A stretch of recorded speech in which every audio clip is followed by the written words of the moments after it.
Verlede Sondag het ons begin met 'n nuwe reeks wat eintlik vloei uit die Paastyd uit.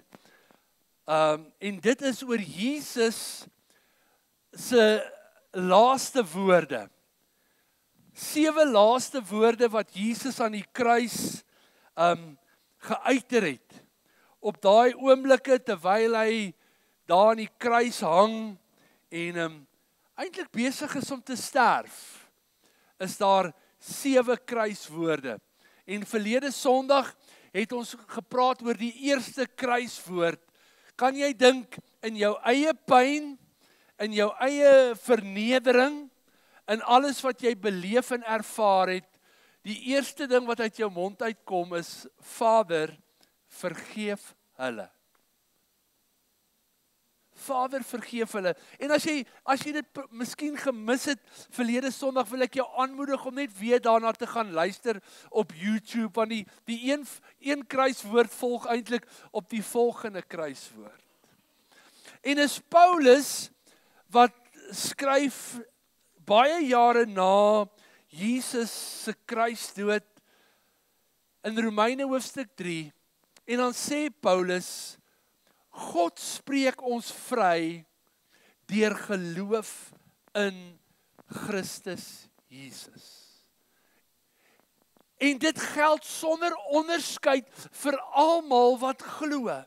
Miskien moet jy op jou blaadjie net daai woord onderskeid onderstreep. Ons het immers almal gesondig. Ons almal het God beroof van die eer wat hom toekom. Maar nou spreek God ons in sy genade vry op grond van die verlossing wat Christus Jesus vir ons verkry het. En dit sonder enige verdienste van ons kant. Kyk net mooi na daai skrif. Deur geloof word ons vrygespreek. Sonder onderskeid vir elkeen wat glo. Ons almal het gesondig. Ons almal het God beroof. Maar God kom in sy groot liefde sonder verdienste as gevolg van dit wat Jesus Christus gedoen het aan die kruis, word ons vrygespreek. En daarom het ek gesê, ons leef in die skadu van die kruis. Die kruisboodskap is 'n boodskap van genade. As jy al die godsdienste van die wêreld vat, is daar net een godsdiens waar die God gegee het. Die ander godsdienste wil die gode net hê. Ek sien nou die dag 'n prentjie.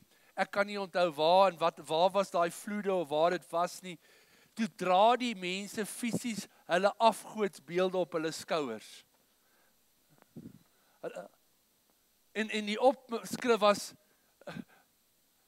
'n God wat vir jou niks kan doen nie.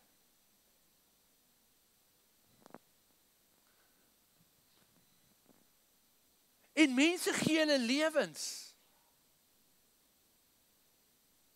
Mense gee alles.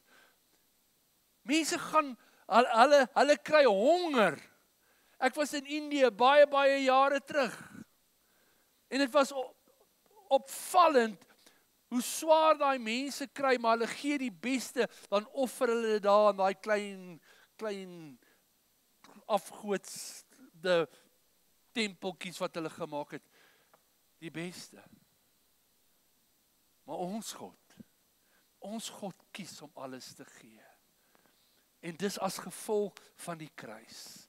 So verlede Sondag het ons begin om te praat oor Jesus se kruiswoorde en sy eerste versoek aan die kruis ten spyte van alles waardeur hy gegaan het. En ons moet onthou, Jesus was volkome mens hier op aarde.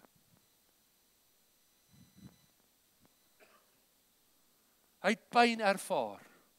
Hy het seer ervaar. Hy het nie toe 'n verheerlike liggaam gehad nie. Maar ten spyte van alles, is sy eerste versoek, Vader, vergeef hulle. En geliefdes, ons het almal vergifnis nodig. En nie soseer van ons sondekies nie, ons gewoontes nie. Ons het vergifnis nodig, omdat ons 'n onwilligheid het as mens om God te erken vir wie hy is. En dis waarvoor hy gevra het. Vergewe hulle vir hulle onwilligheid. Daar's twee kwaaddoeners, aan Jesus se linkerkant en Jesus se regterkant. En hierdie twee kwaaddoeners is 'n duidelike bewys van hoe aan die een kant iemand God erken en gered word, en aan die ander kant iemand wat God nie erken nie en nie hierdie vergifnis ontvang nie. Twee kwaaddoeners. Dis wat Lukas hulle noem. Maar wanneer jy na Matteus Evangelie kyk en jy kyk dan na die Markus Evangelie, dan word hulle rowers genoem. Lukas noem hulle net kwaaddoeners, Markus en Matteus noem hulle rowers. Maar ongeag die feit, ongeag wat hulle gedoen het, of hulle geroof het, of wat 'n kwaad, hierdie twee mans bevind hulle self op death row. So hulle het beslis nie chappies gesteel nie. Hulle het iets gesteel wat gemaak het dat hulle op die plek gekom het dat hulle lewens moes gee. Hulle het die doodstraf gekry. Een van hierdie kwaaddoeners, kom ons noem hom sommer maar krimineel, net vir 'n gebrek aan beter ander woord. Een van hierdie kwaaddoeners, krimineel, want die Bybel sê nie wat hulle name was nie, bevind hom net soos die ander een in die poort van die dood. Maar hier uit die hoek van sy oog uit, sien krimineel, hier's nou 'n manier hoe ek so 'n bietjie van my eie benoudheid en beangstigheid ontslae kan raak, en miskien kan ek so 'n bietjie van hierdie pyn wat ek beleef verdoof. En hy begin ook die koor join wat 'n klomp beskuldigings uitroep teenoor Jesus. Saam met die owerstes, saam met die skare, saam met die soldate, gooi hy maar ook so 'n bietjie sy stem hierby en raak 'n paar goed kwyt oor hierdie sogenaamde koning van die Jode. Matteus sê vir ons in Matteus 27 vers 44, hy sê, op dieselfde manier het die rowers wat saam met hom gekruisig was, hom ook beledig. Hulle het besluit, ons moet net so 'n bietjie van hierdie, dit wat ons ervaar, so 'n bietjie probeer van ontslaa raak. Kom ons fokus net sommer 'n bietjie op hierdie ander ene en ons beledig saam. Verbeel jou vir 'n oomblik dat krimineel dalk vir homself gesê het, jy weet, ek is sleg, maar hierdie ou wat hier in die middel hang, hy is dan vermetel, want hy noem homself die seun van God. Ek is dalk 'n krimineel, maar ten minste sê ek nie, ek is die koning van die Jode nie. Ek sê nie, ek is die seun van God nie. Hy is soveel erger as wat ek is. Maar tog, en ek en jy kyk terug, en ek en jy ken die verhaal, tog gebeur daar iets, en krimineel se oë gaan oop. Want hier langsom, hier in die middel, sien hy iets en hoor hy iets wat hy nog nooit in sy lewe gesien en gehoor het nie.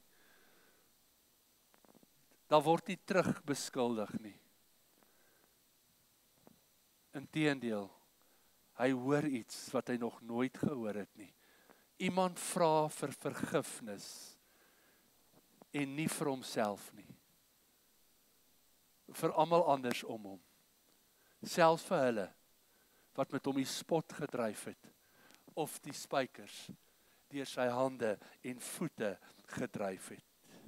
En in 'n oomblik gaan krimineel se oë oop en hy sien en beleef iets bo menslik. Dis ongehoord. En krimineel besef, maar ek het 'n voorste sitplek in hierdie grootste gebeurtenis van ooit. Die skrif sê dat Jesus se volgelinge weggeloop het. Hulle het weggedraai van die kruis af en miskien was dit vir hulle te erg om dit te aanskou waardeur Jesus gaan. Maar krimineel besef, ek het geen plek om weg te kom nie. Ek kan nie my gesig verberg nie. Ek is hier. Ek het 'n eerste ry. Ek het die beste plek in die huis.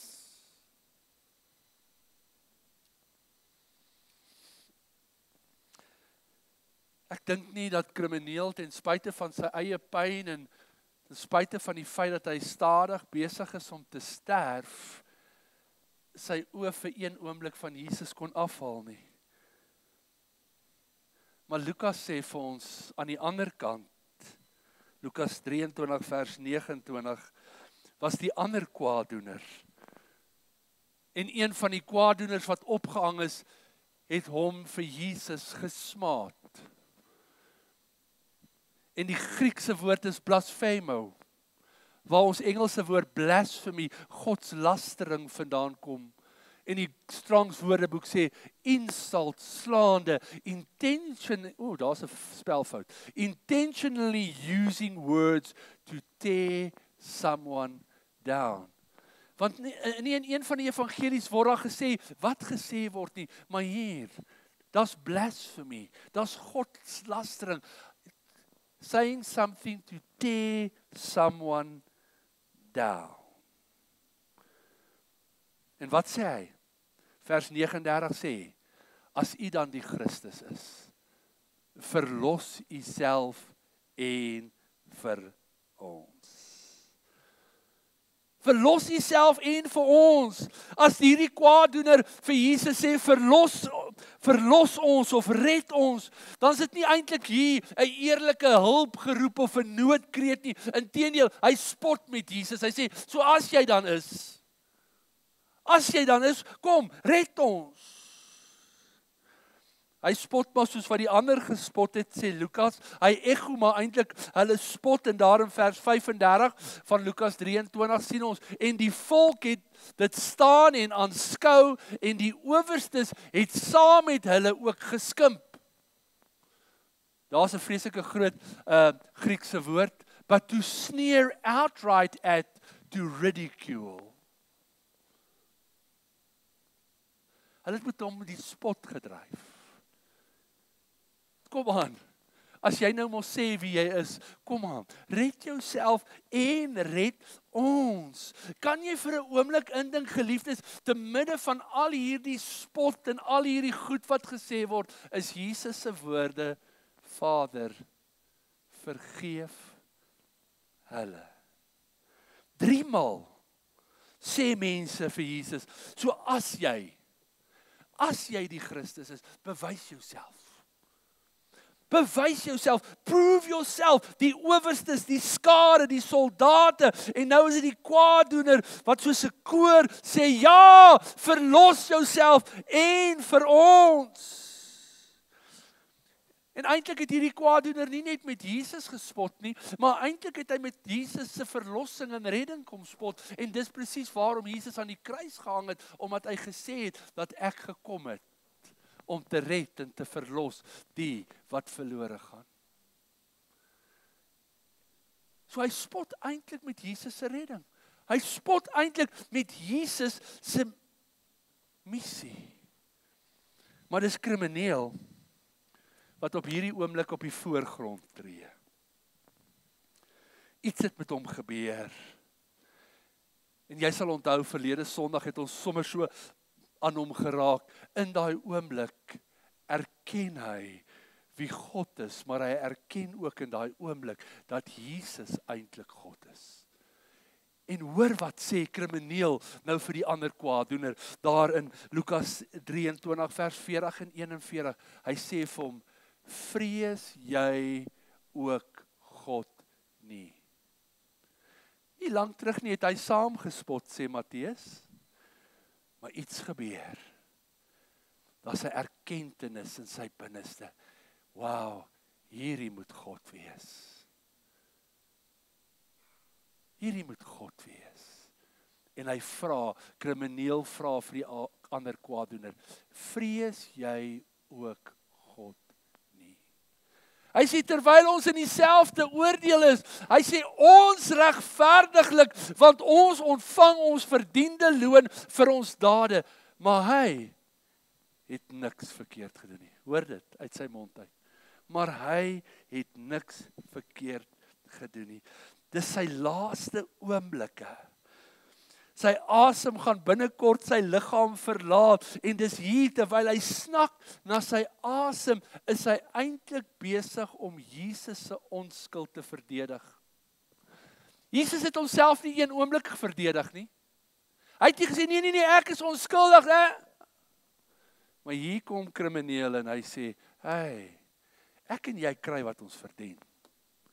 Maar hy is onskuldig. Kan jy dink om jou laaste asem te gebruik?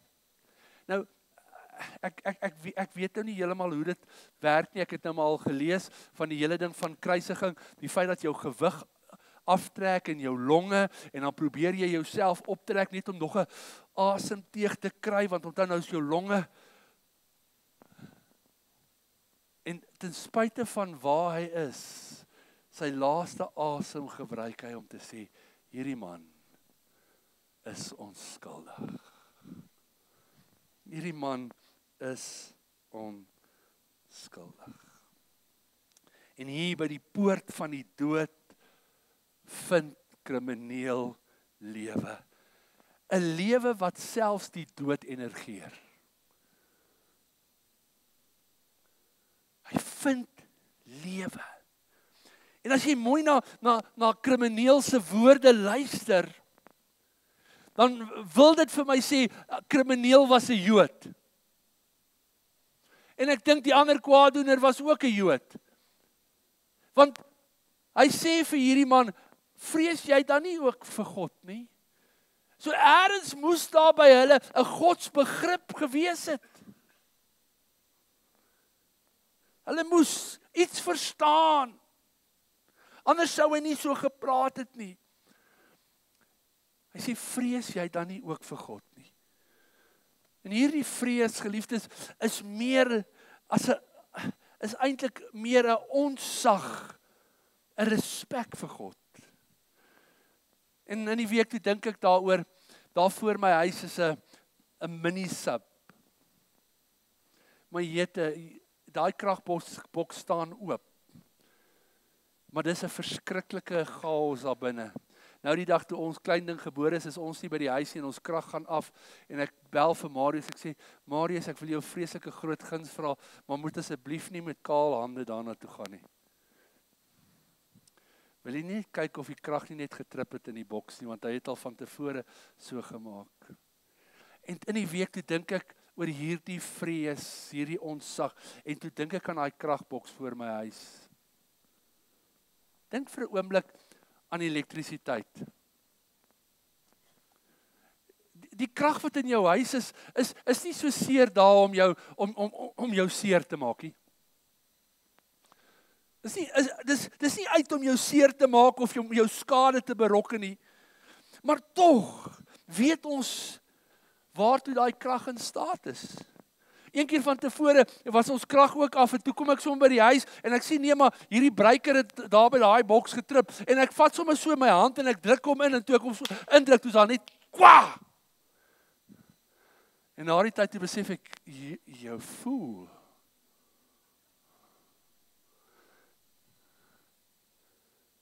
En toe gaan ek weer, maar hierdie keer vat ek toe 'n ou hokkiestok saam.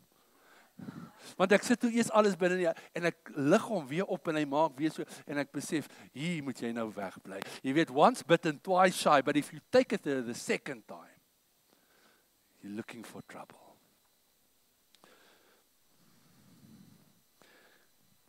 Geliefdes, as jy nie krag of die krag van elektrisiteit respekteer nie, gaan jy uitvind dat dit die potensiaal het om jou seer te maak. So ons vrees nie God as ons vyand nie. Asof hy daarop uit is om ons terug te kry of te benadeel nie. Maar dit is soos elektrisiteit. Jy weet dat jy weet dat jy weet waartoe dit in staat is. En omdat jy weet, het jy 'n ontzag daarvoor. So voordat jy daaraan karring, dan gaan trip jy die trip switch. En jy maak seker. Iemand het een keer gesê, what you fear is what you obey.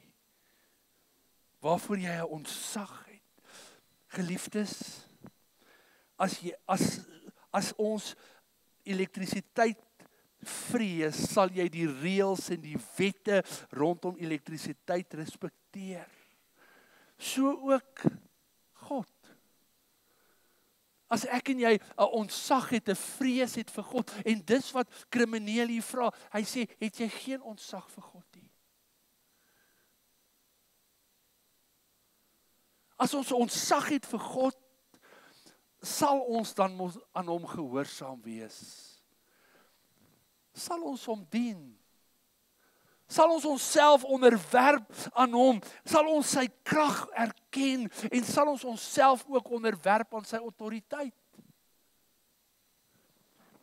En is in Spreuke 9 waar daar vir ons gesê word dat die beginsel van wysheid lê in die feit dat ons God vrees. Daar's die nuwe vertaling wat sê, praat van ontzag, die ou Afrikaanse vertaling praat van vrees, die King James sê, the fear of the Lord is the beginning of wisdom. Vrees is 'n interessante woord. Nou ek het hier geskryf op my notas, met ander woorde, jy kan nie wys wees as jy nie 'n vrees het vir God nie. 'n Ontzag het vir God nie. Gaan dink bietjie daaroor. Gaan dink bietjie oor ons eie ontzag vir God. Partykeer is dit asof mense dink God is ons spel. It's chommy. Partykeer hoor hoe mense praat.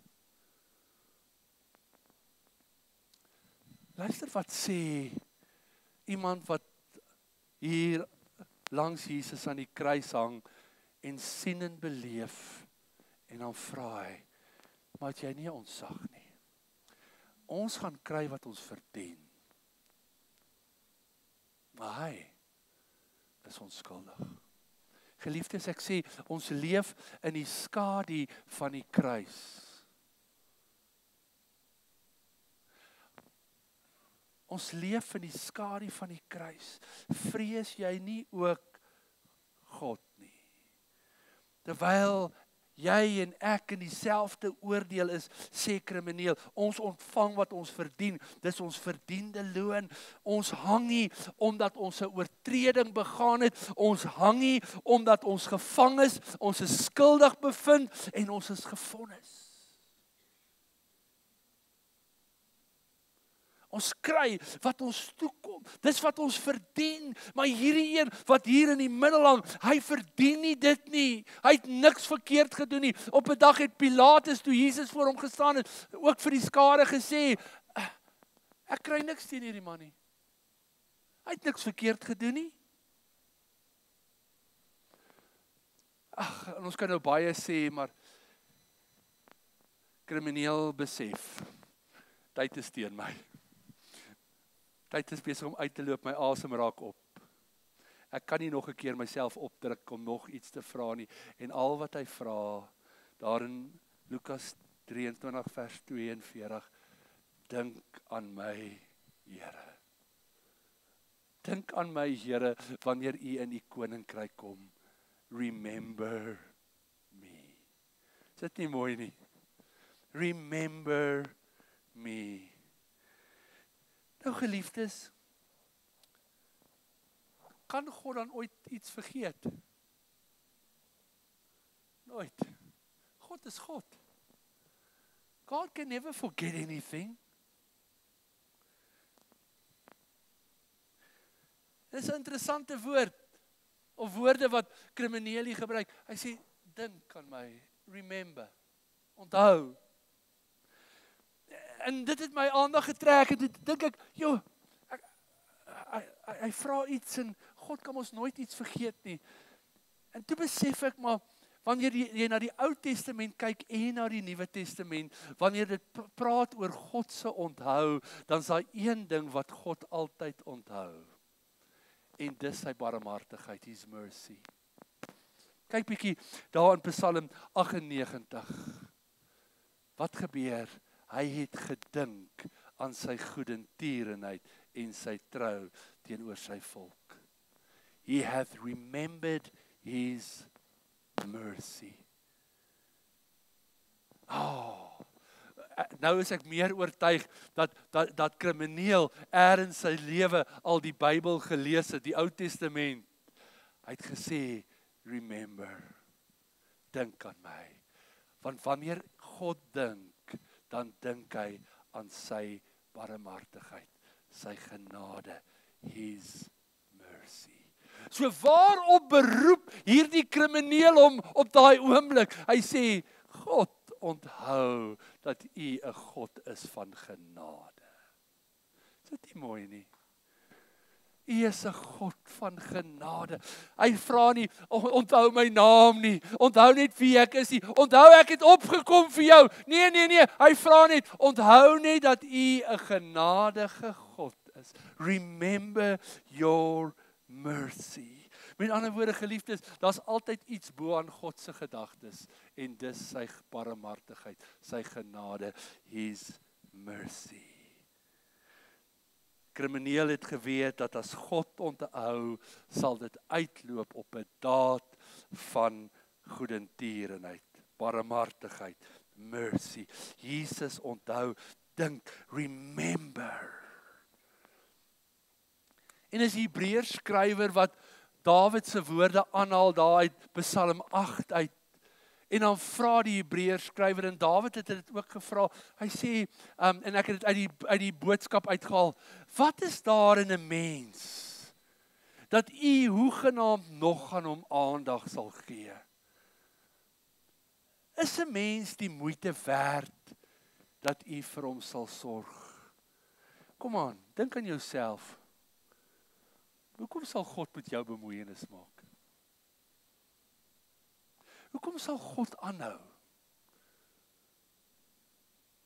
Omdat jy oulik is? Nee, omdat hy barmhartig is, genadig en vol liefde is. Sê vanmôre dankbaar. Kan iemand net amen of eina sê of iets? So krimineel vra vir Jesus om aan hom te dink. Hy vra eintlik vir Jesus, Jesus onthou net U barmhartigheid. So wat gebeur eintlik? Krimineel erken Jesus vir wie hy is in daai laaste oomblik. En ons het verlede Sondag daaroor gepraat. En wat het Jesus gesê op 'n dag daar in Matteus hoofstuk 10? Jesus het gesê, luister, elkeen wat my voor die mense bely, sal ek voor my Vader bely. Maar daar's ook 'n ander kant van die muntstuk. Hy sê, en elkeen wat my verloon voor die mense, sal ek voor God die Vader verloon. Sjoe. En ek en jy weet wat Jesus se woorde was aan hierdie krimineel. Vandag sal jy saam met my in die paradys wees. Kom, dink gou 'n bietjie. As jy moet dink aan paradys, wat kom in jou gedagtes op? Wit sand en blou see? Dit klink soos die paradys, nee? Saam met 'n vissersbootjie. Ek wil nou net nie op die vissersbootjie wees. Ek soek net daai lounger. Maar luister vir 'n oomblik, wanneer die Strong's Woordeboek die woord paradys verklaar, dan sê hy 'n park, miskien moet jy dit neerskryf want dit het ek nie op jou blaadjie gesit of op die bord nie. A park that is an Eden, a place of future happiness. Wie het gesê Eden? Toe ek gesê het wie dink aan 'n paradys? Dis dan so 'n paar mooi. Dink aan Eden. Dink aan daai tuin. Dit was die perfekte plek. Waar niks verkeerd is nie. Daar was geen lyding of geweld nie. Daar was vrede en harmonie. Daar was shalom. Paradys klink goed, nie? Wat sê Jesus vir hom? Vandag sal jy saam met my waar wees, in 'n plek van vrede. Plek van vrede. Vandag sal jy saam met my daar wees, sê Jesus vir krimineel. Wow. Van death row to paradise. Wat 'n promotion. Het hy gesterf? Ja. Met 'n belofte vandag. Van death row to paradise. Die vraag is, hoe kom iemand wat op death row is in die hemel?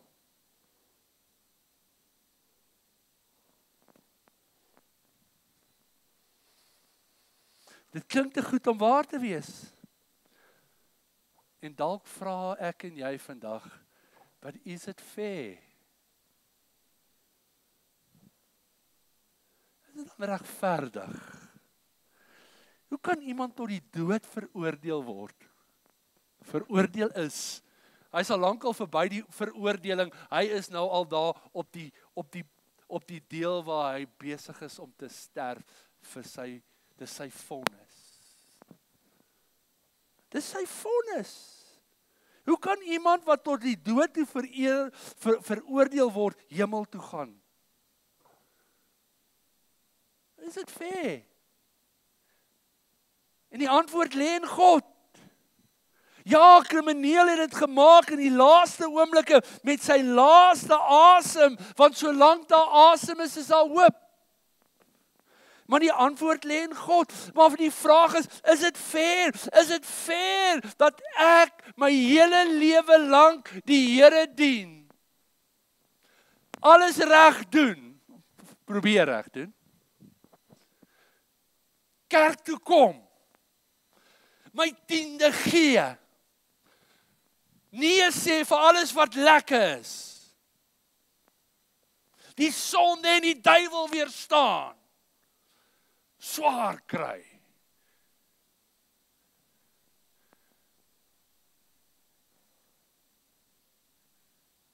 En hier jou op sy doodbed in die 11de uur sê, Here help my. En hy gaan hemel toe. Is dit regverdig? Has it ever crossed your mind? Is dit regverdig? Kan ek nie ook maar wag vir die 11de uur nie? En dis 'n preek vir 'n ander dag. Maar Jesus vertel van 'n huisheer in Matteus 20. Sal julle my nog 10 minute gee? Julle is mos nêrens om te gaan nie. Dis koud man, dit is lekker hier binne. Dis lekker hier binne vandag. Ek kry baie warm. Matteus 20. Jesus vertel van 'n huisheer. Maar hy lyk my so 'n boer. Want hy het 'n wingerd gehad. En hierdie man besluit toe, ek het nou 'n bietjie moeilikheid hierso. Ek moet nou ouens kry om in die land te kom om my te help werk en julle ken mos nou die verhaal, nê? Julle ken mos die verhaal. So hy gaan dan na die markplein toe, daar waar almal staan hier op die hoek van die straat. En hy sê, boys, ouens, boys is 'n mooi Engelse woord. Julle Afrikaners het dit lelik gemaak. Manne, boys, wie soek 'n job? Dis vroeg in die môre. Ek gee vir julle 'n penning vir die dag se werk. Wie kom? Hulle gaan almal kom tot hulle by die job kom. Okay, nou dit is nie heeltemal onnodig geweest. Hulle sak in. Maar hierdie boer kom agter hierdie job is te veel. So hy gaan weer die 3de uur van die dag, die 9de gaan hy weer en hy sien, ons gaan nie klaar kry in die 11de uur. En ons moet ons 8 ure per dag werk. Die 11de uur gaan hy weer en kom ons lees net gou daar, sien hy kom ooreen met hulle, die ouens wat hy die eerste uur gekry het, die vroeg in die oggend, ek gee vir julle penning, ek het dit mos aangehaal. En dan gaan hy weer en hy gaan weer, en hier by die 11de uur, Matteus 20 vers 6, gaan hy weer, en sien daar hang nog steeds 'n klomp ouens daar buite rond. En dan vra hy vir hulle in vers 7, hey, wat nou? Is niemand wat ons gehuur nie. Hy sê, okay, kom, ek sal vir julle gee, wat reg is. Nou as jy nie weet hoe die verhaal uitspeel nie, gaan lees dit vandag. Maar hier aan die einde van die dag, Chaila-tyd, uitkloktyd, uitvaltyd. Ek het altyd gewonder wat dit is. Invaltyd en uitval. By uitvaltyd roep hy almal by mekaar en die boer begin by hulle wat op die 11de uur in diens geneem is. En hy gee vir hulle elkeen 'n penning. En die ouens wat vroeg, wat die hele dag in die son gewerk het in hy wingerd dink, today's our lucky day. En jy weet wat gebeur. Toe dit by die ouens was van die 3de uur of en die 9de uur, toe kry elkeen 'n penning. En toe dit die ouens is wat vroeg voor breakfast al gehuur is, toe kry hulle ook net 'n penning. Toe is hulle back af. En toe murmureer hulle teenoor hierdie boer. En die skrif sê vir ons daar in vers 12, hierdie laastes het 1 uur gewerk, sê hulle. En u het hulle gelyk op behandel met ons, wat die las van die dag en die hitte van die dag gedra het. En dan wat die boer by hulle weet, so kan ek nie goed wees nie. Dink dit is vers 14 en 15. Hy sê vir hulle, vat wat julle toekom. Ons het mos ooreengekom vir 'n penning. Ek het mos vir julle 'n penning gegee. Ek het julle nie bedadeel nie. Ek het julle nie geshort change nie. Nee, dis wat ons ooreengekom het. Hy sê ek wil aan hierdie laaste een gee, net soos aan jou. Of staan dit my nie vry om met my eie goed te maak wat ek wil nie. En hier het ek dit in rooi geskryf. Of is jou oog verkeerd omdat ek goed is? Sjoe. Dis groot woorde. Is jou oog verkeerd omdat ek goed is? Mag ek kies om barmhartig en genadig te wees aan wie ek wil nie? Dis nie regverdig nie. En ja, dis beslis nie regverdig nie. Maar dis genade. Genade is nie regverdig nie. Genade in sy wese is nie regverdig nie. Dis eintlik heel onregverdig. Genade is altyd onregverdig of jy dit nou vroeg of laat ontvang. Genade is altyd onregverdig in jou en in my guns. Kan ek dit herhaal? Genade is altyd onregverdig in jou en in my guns. It's always unfair on our behalf. If it comes early or if it comes late. Because grace is undeserved. Genade is onverdiend. So genade is onregverdig. En dis wat Jesus hier uitwys. Sal jy my toelaat om net nou nog vir jou nog 'n storieetjie te vertel? OK. Lukas 15. Daai is 'n baie bekende gelykenis van die verlore seun. Maar weet jy, daar was eintlik 2 broers, 2 seuns. Ons ken net eintlik die een seun. Ons ken die slegte ene. Daai een wat sy erfporsie wou gehad het nog voor sy pa dood is. Klein spoiled brat.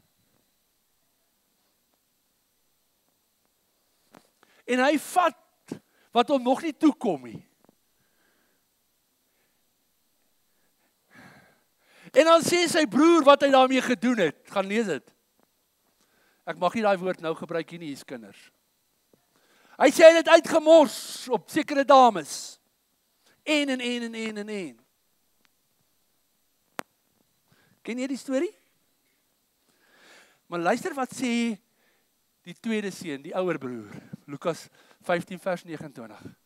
Hy sê vir sy pa, kyk, ek dien u so baie jare. Daai woordjie dien is die Griekse woord, die kernwoord is doulos, slaaf. Hou nie dit in gedagte. Hoor wat sê hy, ek het my afgesloof vir jou pa. Soos 'n slaaf. Ek het nooit 'n gebod teenoor jou oortree nie. Jy het nie eens vir my 'n bokkie gegee om saam met my vriende te kon vrolik wees nie. Interessante woordkeuse, nie? As jy die verhaal gaan lees, dan sal jy sien dat daai broer so kwaad is dat hy naderhand nie eens meer vir die jonger een my broer noem nie. Hy sê vir sy pa, daai seun van jou. Was jy al daar? Ek het al vir my Breggie gesê, daai kinders van jou. Dis ons jou kinders. Jy wou hulle mos gehad het. Was jy al daar? En nou nie eens meer 'n broer nie, daai seun van jou. Daai seun van jou het al hierdie goed gedoen. Jou geld gemors. Ek het gebly soos 'n slaaf.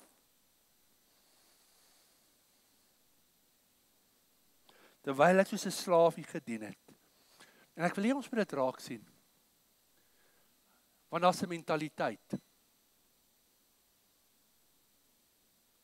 En baie keer het ons ook 'n slaafmentaliteit teenoor God. Ons dien God slaafs na. En ons motief is eintlik verkeerd. We just want to keep God happy. Sodat God nie kwaad raak vir ons nie. En sy seun van ons wegvat nie. Sy hand toemaak teenoor ons nie.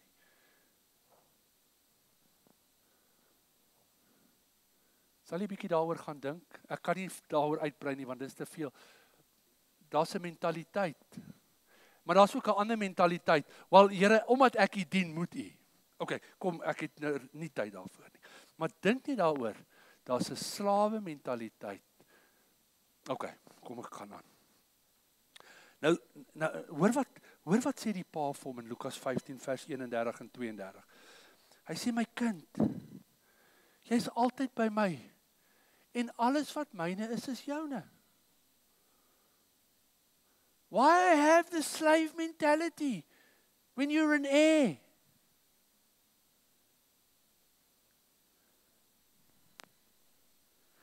Hy sê, maar tog moet ons nou bly wees, want hierdie broer van jou was dood en hy het lewendig geword. Hy was verlore en nou is hy gevind. Alles wat myne is joune. Die vader vra eintlik vir hom, my seun, is ek nie genoeg vir jou nie? Jy kom niks kort nie. Of is jy meer besorgd oor wat jy uit my uit kan kry, as net om saam met my te wees? Dink vir aan hy slaafmentaliteit. Dink aan ons mentaliteit dikwels met God.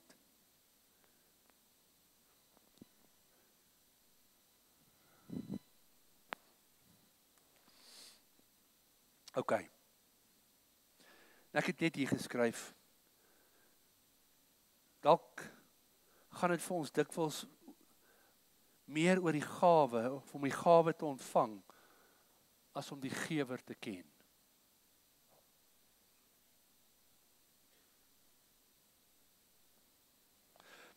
So, as jy na Matteus 20 kyk, daai eerste huurlinge, of na hierdie ouer broer in Lukas 15, dan hoor jy eintlik presies dieselfde woorde.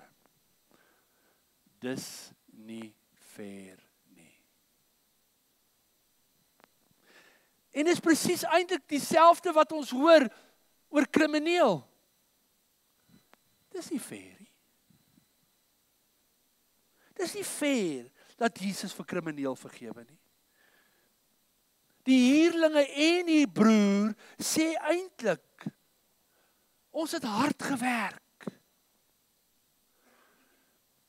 So wat vra hulle eintlik, die pa en die huisheer, wat eintlik sekerlik maar God is? Wat vra hulle eintlik? So beoordeel ons eerder dan op ons werke. Ons het hard gewerk in die son, die hitte van die dag, die las van die dag. Ons het slaafs u nagevolg. So beoordeel ons dan eerder volgens ons werke. Hoeveel ons gedoen het, hoeveel ons gedien het, hoeveel ons gegee het, hoeveel ons opgeoffer het, laat dit die maatstaf wees. Geliefde, kan ek vanmôre sê, jy wil nie, hê God moet jou beoordeel volgens jou werke nie. Hoe goed jy ook al dink jou werke is. You don't want God to judge you on your works or your service. Jy wil veel eerder hê dat God jou moet beoordeel as gevolg van dit wat Jesus gedoen het aan die kruis, aan sy werk, dit wat hy namens jou volbring het. Geliefdes, kom ons sê eerder soos krimineel, dink aan my. Remember me.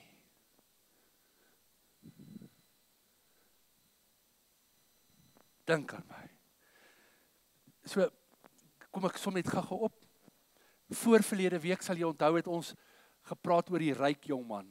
Hy kom na Jesus toe en hy sê, so wat moet ek doen om die ewige lewe te kan beerwe? Wat kan ek nog wat kan ek doen? Wat kan ek by my goedheid voeg? Want wat begin Jesus? Hy sê vir hom, doen hierdie goed, dan sê hy, ek doen dit lankal. Wat is daar nog wat ek kan doen? So dink daaraan. Hy wil weet. Krimineel aan die ander kant het geen goedheid in homself nie. En hy het besef, hy het 'n redder nodig. Gaan kyk weer na die ryk jongman. Hy kom na Jesus toe, hy sê, goeie meester, good teacher. Hy soek net iemand beter as hy wat hom kan help om beter te word. Krimineel sê, ek is sleg, ek kort 'n redder.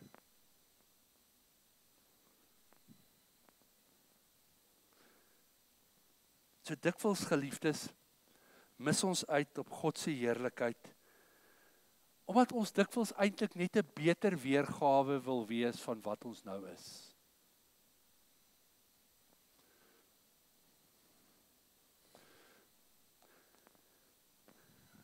Onthou Jesus se uitnodiging.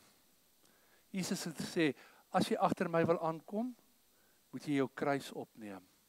Jy moet jou lewe verloor, want in die proses waar jy jou lewe verloor, gaan jy jou lewe kry. Baie keer wil ons net 'n beter weergawe wees van onsself. God wil nie ons beter maak nie.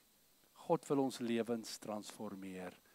En daarvoor het ons nodig dat God na ons kyk deur sy genade, deur sy barmhartigheid. His mercy. Geliefde, God stel nie daarin belang om vir ons 'n beter lewe te gee nie. God wil ons lewens transformeer, hy wil ons nuut maak. En dis nie iets wat ek en jy kry of vind nie. Dis wat ons word deur genade. So dink aan daai kruiswoord. Vandag is die vraag, dink aan my vandag. Baie keer dink ons aan God, dan dink ons, dis nie fair nie. Kyk hoe leef daai mense. Kyk hoe maak hulle. Kyk hoe leef ek. Kyk hoe. Geliefdes, ek wil nie hê God moet my of jou beoordeel volgens ons werke nie. En kom ons laat toe dat God God is.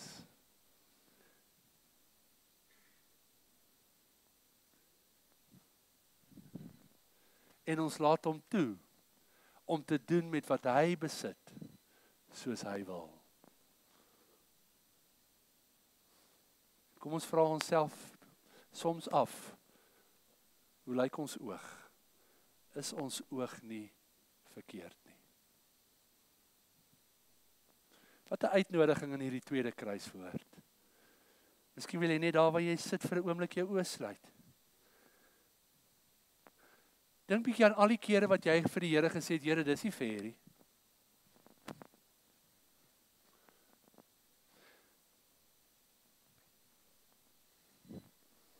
En miskien met reg.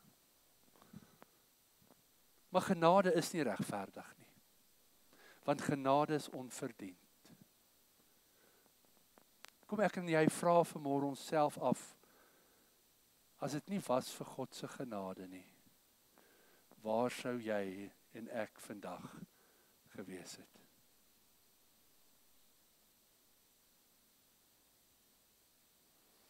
Here, ons dankie vir hierdie uitnodiging.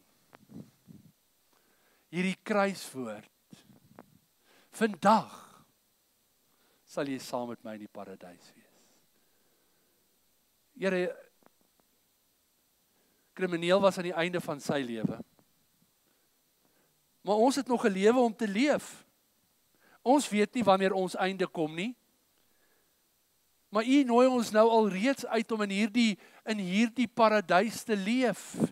In U vrede. In U shalom. In U heelheid. Te midde van die gebrokenheid. En Here, dikwels is ons geneig om na ander te kyk.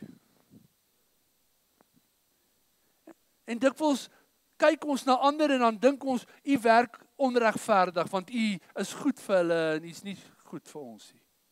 Minder goed. Of wat ook al. Here, vanmôre hoor ons wat U sê. En ons leef in die skadu van die kruis en hierdie woorde gaan altyd met ons saam wees. Ook wanneer ons eendag voor U staan. Here, die laaste ding wat ek graag wil hê vir myself is, as ek voor U staan, dat U na my kyk, na dit wat ek gedoen het, goed en sleg. Maar ek wil eerder hê dat U na my sal kyk, deur die kosbare bloed van Jesus Christus, en deur sy kruisdood. Here, dankie vir genade. Dankie dat U bloed van iets groter en iets beter spreek. It speaks a better word, sê U woord. Die bloed van Abel het uitgeroep vir vergelding. U bloed roep uit vir vergifnis. En dankie dat daar by U vergifnis is vir ons. Here, ek bid vanmôre dat U deur U Gees die naprediker sal wees. En dat U Gees net met ons elkeen sal werk. Met ons elkeen sal praat. Ook in hierdie week wanneer ons weer oor hierdie woorde dink. En Here, vanmôre kan ons net sê, dink aan ons. Dink aan ons, Here. Ons het U nodig. Terwyl ons hier op aarde leef. Here, om in U heerlikheid en in U volheid te leef. Ek bid nou vanmôre vir elkeen van ons, Here, wat hier is. Elkeen wat na hierdie woord gaan luister dalk. Here, dat ons net sal toelaat dat u Gees die naprediker sal wees. Dankie dat u woord onfeilbaar is. Dankie dat u woord ewig is. Ons bring vanmôre aan u die lof en die eer en die aanbidding in Jesus naam. Amen. Sal jy saam met my opstaan en ons gaan hierdie koorvers sing wat sê, sy bloed, his blood speaks a better word. Is jy dankbaar vir die bloed van Jesus en sy kruis? Kan ons vir die Here net 'n lofoffer gee? Kom ons verklaar dit vanmôre saam en ons leef in sy volheid. Thank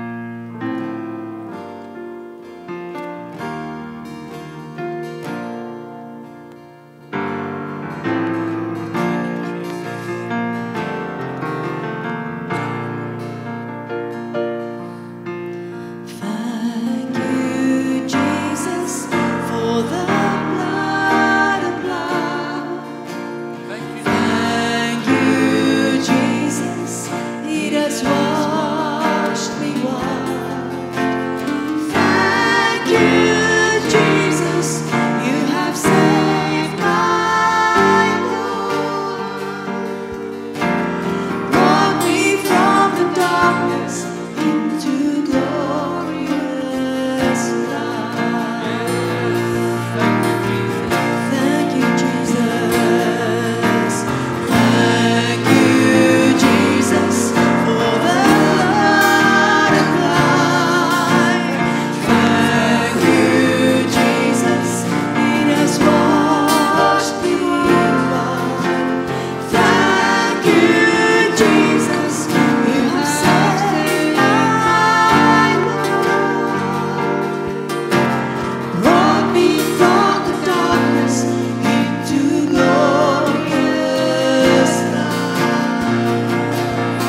Is jy dankbaar vir genade?